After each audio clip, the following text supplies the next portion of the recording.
with our live streams every Tuesday. I am here to answer all of your health and fitness questions. Feel free to put them in the comments and I will get to them as they're written. If anything needs a more elaborate response, I'll probably commit either a full vlog or blog article to getting you the answer that you deserve. So feel free to share and we'll get you rolling with them.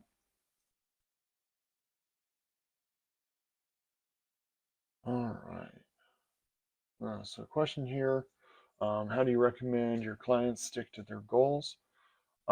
There's a couple different aspects to this. One of the bigger things that I've noticed, everyone usually comes in with some sort of outcome-based goal. For example, wanting to lose a certain amount of weight, 20 pounds, 10 pounds, 50 pounds, something like that. Um, Maybe they signed up for a race or something that they want to be in better shape for. Um, so it's something that has an outcome. The challenge is it's hard to get to that outcome without processes. So what I work with clients a lot is setting process goals on basically incremental steps that lay the groundwork to help you achieve and accomplish that bigger outcome goal. Um, I put a bigger emphasis on the process goals because those are things that you have control over.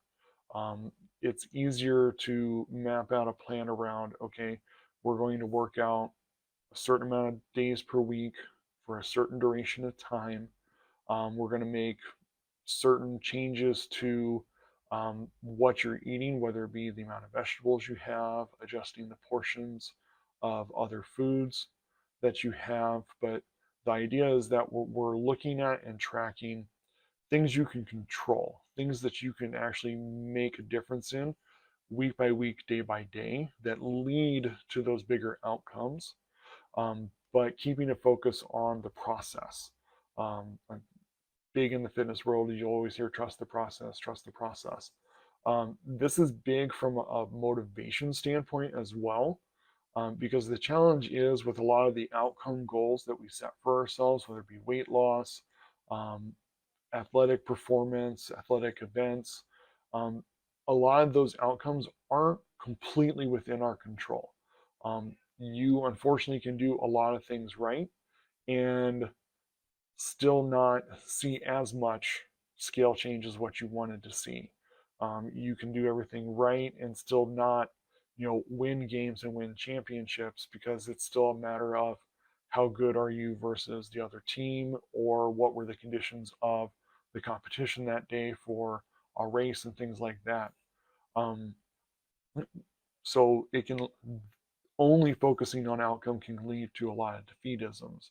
Um, Whereas processes, it's easier to say, okay, are we making progress or are we not? Because it's either you're either accomplishing the workout goals, the nutrition goals, any other daily habits, things like sleep, hydration, setting very specific incremental improvements makes it much easier to see, okay, I am making progress because now I'm working out 3 days a week for 30 minutes compared to, 1 day a week for a 10-minute walk.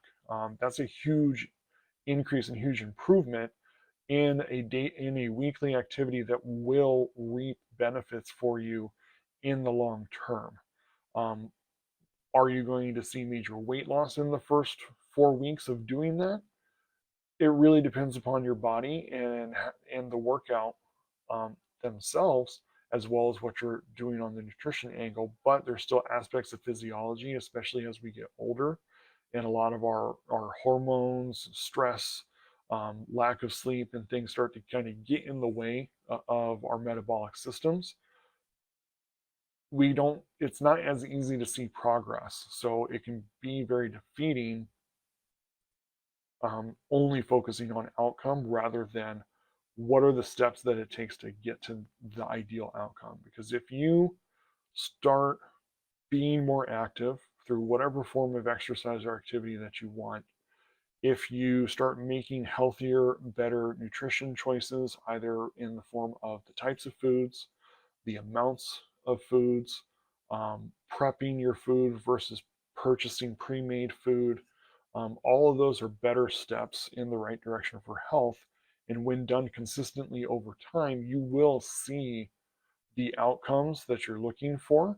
The challenge is everyone's a little bit different on how quickly that is, partly because of physiology, but also partly how many weeks can you be successful with that on a consistent basis. Some people's lives are a little more challenging than others, and it can be very defeating when you're only looking at the scale, because it's not going to show all of the changes and improvements that you've already made along the way in your life. Whereas if you look at, you know what, I'm working out on a regular basis every week, I'm making healthier choices, I'm having, twice the amount of vegetables on a daily basis than what I was a month ago, um, which is a huge change that I don't think people give themselves enough credit for.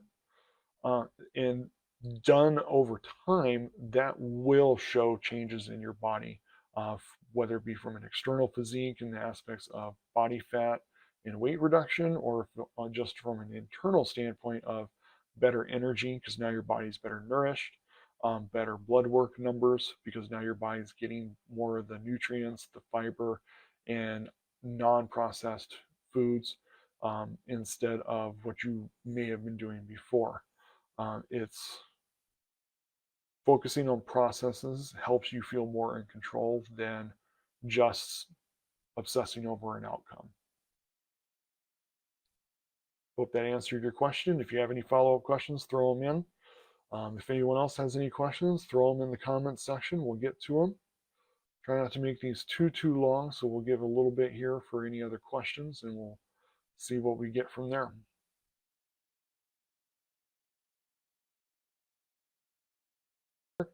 Appreciate the questions from you today. Like I said, we'll be doing this every Tuesday right around 5 o'clock. I usually try and put a story post if you can comment on that with any of your questions in advance if you want to try and get it running smoothly next week for you.